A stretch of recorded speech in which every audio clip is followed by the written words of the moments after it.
Hello guys, this is Sahil Rana and welcome you all to chat GG YouTube channel. तो आज के इस video में हम पढ़ने वाले हैं मेटल्स एंड नॉन मेटल का पार्ट 3 है। तो आज हम पढ़ेंगे chemical properties of non metals. तो नॉन मेटल्स के केमिकल प्रॉपर्टीज को पढ़ेंगे। पिछले वीडियो में हमने मेटल्स के केमिकल प्रॉपर्टीज को पढ़ा था और इसके साथ साथ हम लोग आयनिक कंपाउंड्स को जानेंगे कि भैया आयनिक कंपाउंड है क्या, and then we will go for uses of metals and non metal. तो लेट्स स्टार्ट द वीडियो। तो चलिए बने रहिए वीडियो। तो सबसे पहला जो हमारा रिएक्शन है ऑक्सीजन के साथ, यानी रिएक्शन विद ऑक्सीजन किसका भाई? नॉन मेटल का। तो कोई भी नॉन मेटल जब ऑक्सीजन के साथ रिएक्ट करता है तब वो क्या बनाएगा? ऑक्साइड्स बनाएगा, अपना ऑक्साइड्स बनाएगा, अपना गिवन ऑक्साइड, जो कि हमारा नॉन मेटल का ऑक्साइड्स होगा। और ये जो जितने भी नॉन मेटल्स है वो जो ऑक्सीजन के साथ रिएक्ट करते हैं तो वो रिएक्शन भी विग्रस होता है। क्या होता है? विग्रस होता है, तेज रिएक्शन होता है, फटाक से हो जाएगा। क्या हो जाएगा? फटाक से, फटाक से फुर। ठीक है, तो फटाक से रिएक्शन होगा किसका? नॉन मेटल्स ऑक्साइड्स का। क्लियर है बात? ठीक है, एग्जाम्पल के लिए जैसे कि मान लीजिए आपका सल्फर है, सल्फर का रिएक्शन ऑक्सीजन के साथ हो गया तो इन्होंने सल्फर डाइऑक्साइड बना दिया। ठीक है, क्लियर है बात? चलिए अब हम पढ़ते हैं। तो इसमें नॉन मेटल्स के रिएक्शन केमिकल प्रॉपर्टीज को बहुत ज़्यादा नहीं जानना, बहुत कम ही है। ठीक है, तो अब ऑक्सीजन के साथ हमने पढ़ा था, हमने मेटल्स में भी ऑक्सीजन के साथ पढ़ा था। अब हम पढ़ेंगे रिएक्शन विथ वाटर। किसके साथ? वाटर के साथ। तो इसका जवाब है कि जितने भी नॉन मेटल्स हैं वो कभी भी अगर वाटर के साथ रिएक्शन करेंगे, वो कभी भी वाटर के साथ रिएक्शन करेंगे तो कोई फ़ायदा नहीं है। वाटर के साथ रिएक्शन कर वो नहीं करते हैं। सिंपल सी बात क्या है? वो नहीं करेंगे रिएक्शन। क्यों नहीं करेंगे? बस नहीं करेंगे भाई, सिंपल सी बात है, उनकी प्रॉपर्टी है। क्या है? नॉन मेटल्स की प्रॉपर्टी के वो लोग नॉन ये वाटर के साथ रिएक्शन नहीं करते हैं। मेटल्स वाटर के साथ रिएक्शन कर लेते हैं, अपना ऑक्साइड्स या हाइड्रोक्साइड्स बना लेते हैं, बट ये नहीं बना पाते हैं। ठीक है, क्लियर है बात? चलिए, तो नॉन मेटल्स रिएक्शन नहीं करते, बट जो नॉन मेटल्स के ऑक्साइड्स होते हैं ना, सम ऑफ नॉन मेटल ऑक्साइड्स जो होते हैं वो रिएक्ट करते हैं, दे रिएक्ट। ठीक है, यहाँ दे का मतलब समझ जाना, दे मतलब ये नॉन मेटल ऑक्साइड से। तो बट नॉन मेटल ऑक्साइड जैसे कि अभी थोड़ी देर पहले SO2 का एग्जांपल था, तो SO2 जब वाटर के साथ रिएक्ट होगा तब ये बनाता है H2SO3। क्या बनाता है? H2SO3। एक मिनट, हाँ, H2SO3। और ये H2SO3 जो है हमारा, इसे हम कहते हैं सल्फ्यूरस एसिड। क्या कहते हैं? सल्फ्यूरस एसिड कहते हैं। क्लियर है बात? समझे? तो देखिए, तो नॉन मेटल्स जितने भी हैं वो वाटर के साथ रिएक्शन नहीं करते हैं। ठीक है, they don't react with water, but metals can do, उनकी प्रॉपर्टी है। ठीक है, और इसके साथ साथ बट कुछ कुछ नॉन मेटालिक ऑक्साइड्स वाटर के साथ रिएक्ट करते हैं और अपना कंपाउंड बना लेते हैं। जैसे कि यहाँ पर बन गया एक सल्फ्यूरस एसिड, जो कि सल्फर के रिएक्शन के सल्फर डाइऑक्साइड। ये क्या है भाई? Sulphur dioxide.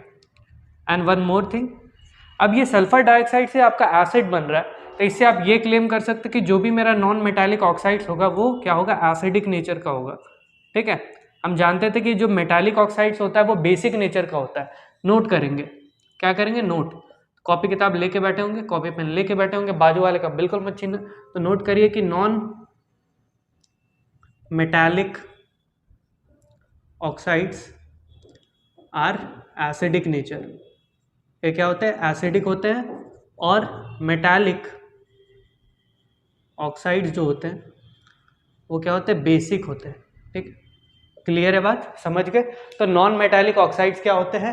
एसिडिक नेचर के होते हैं। और मेटालिक ऑक्साइड्स क्या होते हैं? बेसिक नेचर के होते हैं। तो ये भी क्या था?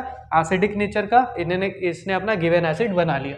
क्लियर है बात? तो chemical properties of non metal का ये जो दूसरा था वाटर के साथ रिएक्शन, वो हमने पढ़ लिया। अब आगे पढ़ते हैं।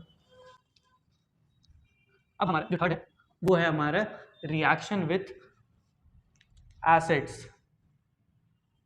ठीक है, तो नॉन मेटल्स एसिड्स के साथ भी रिएक्ट नहीं करता।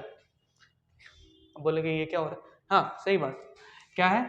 थर्ड जो है हमारा रिएक्शन विथ एसिड, तो इसमें आप लिख लीजिए कि नॉन मेटल्स डोंट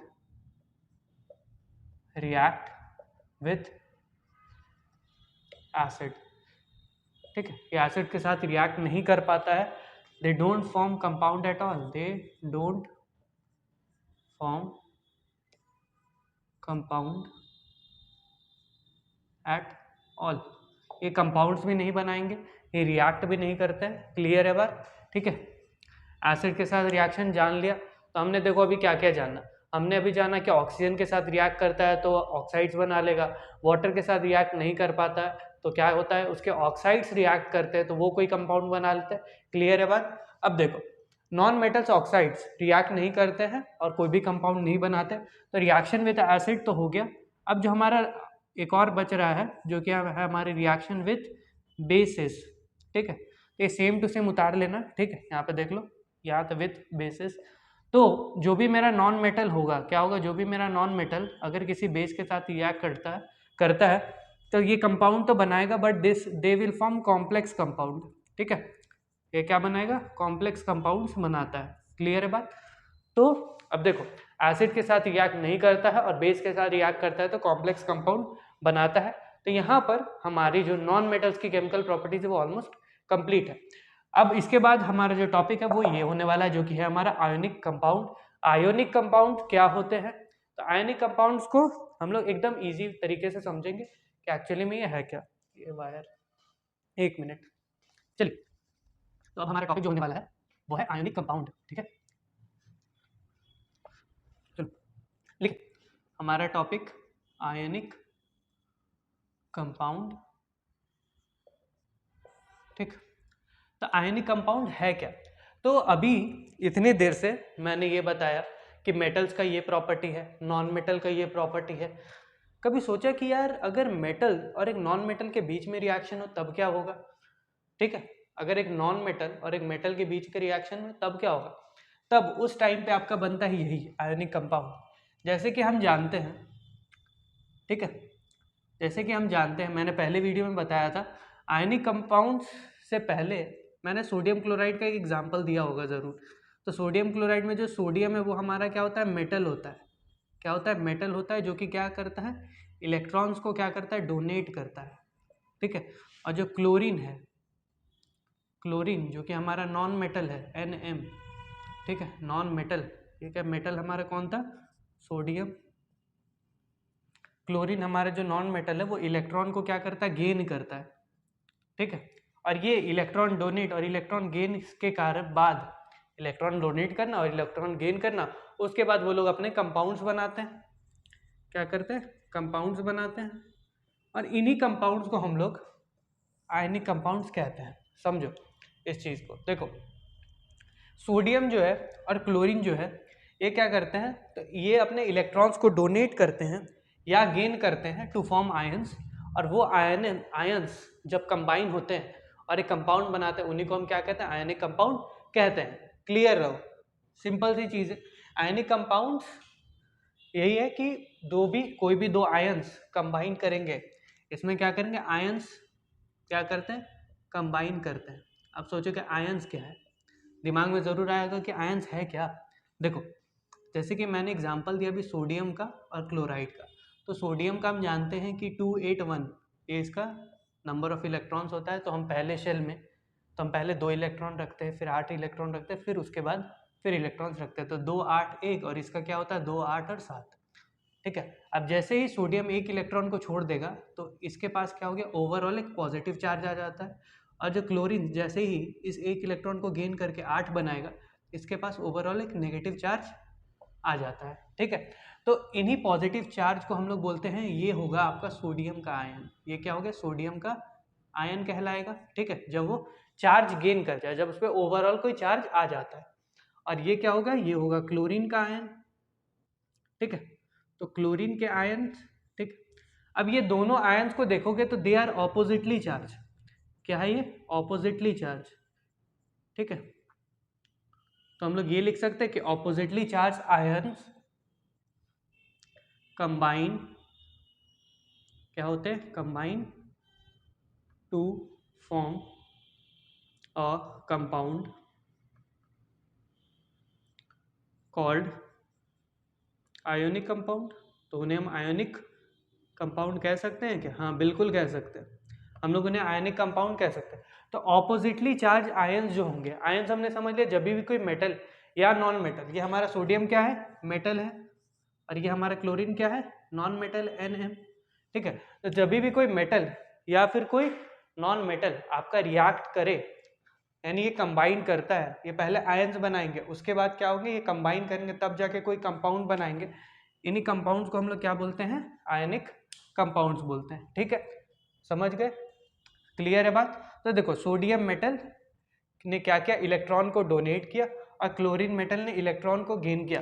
तो जो इलेक्ट्रॉन को डोनेट करता है इन्हें हम लोग इलेक्ट्रोपॉजिटिव कहते हैं। क्या कहते हैं, इलेक्ट्रोपॉजिटिव। पिछले वीडियो में बताया था मैंने, electropositive. Metals are electropositive, non metals are electronegative. क्या है, इलेक्ट्रोनेगेटिव। क्लियर है बात। चलिए आगे बढ़ते हैं। तो हमने आयनिक कंपाउंड्स को जान लिया कि आयनिक कंपाउंड्स है क्या क्या। फिर से सुन लो एक बार, आयनिक कंपाउंड्स कुछ नहीं, जैसे आयन बनते हैं, मेटल से क्या बनता है, आयन, आयन से क्या बनते हैं, कंपाउंड। क्लियर है, आयनिक कंपाउंड।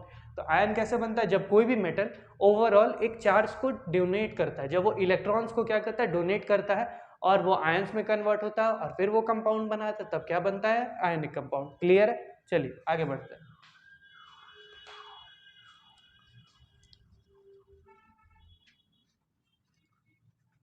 अब हम लोग पढ़ते हैं प्रॉपर्टीज ऑफ आयोनिक कंपाउंड। तो देखो बबुआ, ठीक है, लेट्स बी इनफॉर्मल। तो देखो बबुआ, आयनिक कंपाउंड जो है ओकर का प्रॉपर्टी होवत है, ओकर बारे में अब हम जानत है। तो जानिए, चलिए जानते हैं आयनिक कंपाउंड के क्या क्या प्रॉपर्टीज होते हैं। तो they are basically, they have a kind of, they are, ये नहीं, are formed by the donation of electron. ये इलेक्ट्रॉन के डोनेशन से बनते हैं। ठीक है, उसके साथ साथ इन्हें अगर आप देखोगे तो दे आर क्रिस्टलाइन। क्या होते हैं, दे आर क्रिस्टलाइन। ठीक है, ठीक है, तो ये क्या होता है, क्रिस्टलाइन होता है। क्लियर है बात। They have strong melting point. Okay, तो एकर जो होवत है strong melting point, they are strong melting point. These ionic compounds have strong melting points and boiling point. Okay, boiling point. At the same time, they do conduct electricity. They do conduct electricity. ये electricity को conduct करते हैं, but ये solid state में electricity conduct नहीं करेंगे। अब देखो आयनिक कंपाउंड्स के बारे में तो जाना, तो ये हमारा NaCl होता है। ठीक है, NaCl होता है, कैल्शियम CaCl2 होता है। ठीक है, तो ये काइंड ऑफ आयनिक कंपाउंड्स हैं, बट यहाँ पर देखो they do conduct electricity in liquid state. Liquid state में करेंगे, जिसे हम लोग एक्वस भी बोलते हैं। देखो एक्वस को समझो, जैसे कि मान लो मैंने लिया नमक। क्या लिया मैंने, नमक लिया। तो नमक को ले लिया, ठीक है, नमक को ले लिया। ठीक है, ज़्यादा नमक नहीं लेना। ठीक है, तो नमक को मैंने डाल दिया एक पानी में, पानी में डाल दिया, और उसके बाद उसे क्या किया, घोल दिया। तो पानी में जो डालकर, यानी पानी में मैंने उसे मिलाया, तो इसी मिलाने को हम लोग क्या कहते हैं, एक्वस बोलते हैं, एक्वस सॉल्यूशन बोलते हैं। जैसे कि मैंने कहा, मैंने तुमसे साइंटिफिकली कहा, मैंने तुम्हें नमक वाला पानी नहीं मांगा, मैंने बोला कि जाओ सोडियम क्लोराइड का एक्वस सॉल्यूशन लेकर आओ। तो तुम क्या, तुम तो परेशान हो जाओगे कि भाई सर ने क्या बोल दिया, परेशान हो जाओगे ना। तो परेशान नहीं होना। एक्वस का मतलब होता है पानी में घुला हुआ, तो मैं सोडियम क्लोराइड लूंगा, पानी में डाल दूंगा, सर को दे दूंगा। क्लियर है बात। चलो, तो सर को मिल गया नमक वाला पानी लिक्विड स्टेट में, या फिर मॉल्टन स्टेट में। मॉल्टन स्टेट में ही कंडक्ट करेगा, यानी कि सोडियम क्लोराइड को मुझे क्या करना पड़ेगा, मेल्ट करना पड़ेगा, उसे मुझे हीट करना पड़ेगा, तब जाके वो मेल्ट होगा, और मेल्ट होगा तब जाके वो क्या करेगा, इलेक्ट्रिसिटी कंडक्ट करेगा। यानी कुछ इस तरह से मान लो ये सोडियम क्लोराइड मिला हुआ पानी है, और इसके थ्रू मैंने मान लो कुछ इस तरह से, एक मिनट दूसरा मार्कर लिया जाए, तो कुछ इस तरह से मैंने रॉड्स डाल दिए, और इधर से मैंने मान लो लगा दी बैटरी, यहाँ पे लगा दिया स्विच, यहाँ पे लगा दिया बल्ब। ठीक है, और उसके बाद जैसे ही मैं स्विच को ऑन करूँगा, इधर से ऐसे जाएगा, और ये बल्ब को क्या करेगा, ग्लो कर जाएगा। तो ये क्या होगा, बल्ब ग्लो कर जाएगा। क्यों, क्योंकि इसमें सोडियम क्लोराइड है। सोडियम क्लोराइड हमारे पास नहीं है, कोई बात नहीं दोस्त, हम लोग कुछ और ले लेते हैं, कैल्शियम क्लोराइड को ले लेते हैं। CaCl2, ठीक है। तो कैल्शियम क्लोराइड को ले लेंगे, उसे मिला देंगे, उससे भी मेरे को ये चीज़ मिल जाएगी, क्लियर। तो वो भी क्या करेगा, इलेक्ट्रिसिटी कंडक्ट करेगा, बट एक्वा सॉल्यूशन में करेगा, ऐसे ही नहीं, ऐसे ही नमक में डाल दो, नमक में डाल दो बैटरी और वो कंडक्ट करेगा क्या, नहीं करता, नमक में नहीं करता, सीधे नमक में नहीं कर देगा, ठीक है। They are crystalline. अब देखो क्रिस्टलाइन को समझो, क्रिस्टलाइन का मतलब अगर आप नमक को हाथों में लेकर के लाइट के सामने रखोगे तो वो चमकेगा, ठीक है। तो ये क्या होता है, ये पाउडर की तरह नहीं होता, ये क्रिस्टलाइन होता है, इनके आपको क्रिस्टल्स दिखेंगे, क्या दिखेंगे, you will be able to see those crystals, जो कि क्या कर रहे होंगे भाई, शाइन कर रहे होंगे, चमकीला, नमक थोड़ा थोड़ा चमकता है, ठीक है। तो नमक चमक रहा है। उसके साथ साथ अब थोड़ा डिटेल में जाते हैं, स्ट्रॉन्ग मेल्टिंग पॉइंट्स और बॉइलिंग पॉइंट्स होते हैं। देखो आयनिक कंपाउंड्स के बीच में, ionic compounds have basically have ionic bond, इनके अंदर क्या होता है, आयोनिक बॉन्ड होता है। देखो कोई भी दो चीज को जुड़ने के लिए, जैसे सोडियम और क्लोरीन को जुड़ने के लिए एक बॉन्ड चाहिए होता है, तो वो बॉन्ड कौन सा है, इलेक्ट्रॉन डोनेट करके उन्होंने कंपाउंड बनाया, तो इस तरह के कंपाउंड्स को हम लोग आयनिक कंपाउंड बोलते हैं। तो आयनिक कंपाउंड में जो बॉन्ड पाया जाता है, यानी जो फोर्स जिस कारण से सोडियम और क्लोरीन जुड़े हुए हैं, क्या हुए हैं, सोडियम क्लोरीन जुड़े हुए हैं और सोडियम क्लोराइड बनाए हुए हैं, ठीक है। तो वो जो बॉन्ड होता है ना, वो जो एक काइंड ऑफ फोर्स होता है, उसी को हम लोग क्या कहते हैं, आयनिक बॉन्ड। और आयनिक बॉन्ड्स आर स्ट्रॉन्गेस्ट, ठीक है, ionic bond are strongest bond. Ionic bonds के अलावा भी अलग अलग बॉन्ड्स होते हैं, जैसे कि एक हमारा होता है कोवेलेंट बॉन्ड। क्या होता है, कोवेलेंट बॉन्ड।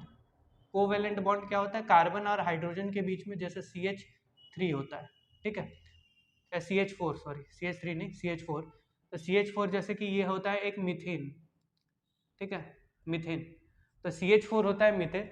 अब इस मीथेन में देखोगे तो कार्बन और हाइड्रोजन क्या है, जॉइंट है, तो कार्बन और 4 हाइड्रोजन के बीच में जो बॉन्ड है वो क्या है, कोवेलेंट बॉन्ड है। तो कोवेलेंट बॉन्ड उतना स्ट्रांग नहीं होता है, यानी इनकी दोस्ती उतनी अच्छी नहीं होती, ठीक है, बहुत ज़्यादा मतलब दोस्ती अच्छी होती बट तगड़ी नहीं होती, इनकी दोस्ती क्या एकदम तगड़ी है, तोड़ नहीं पाओगे, ठीक है, कोई भी आ जाए तोड़ नहीं पाएगा।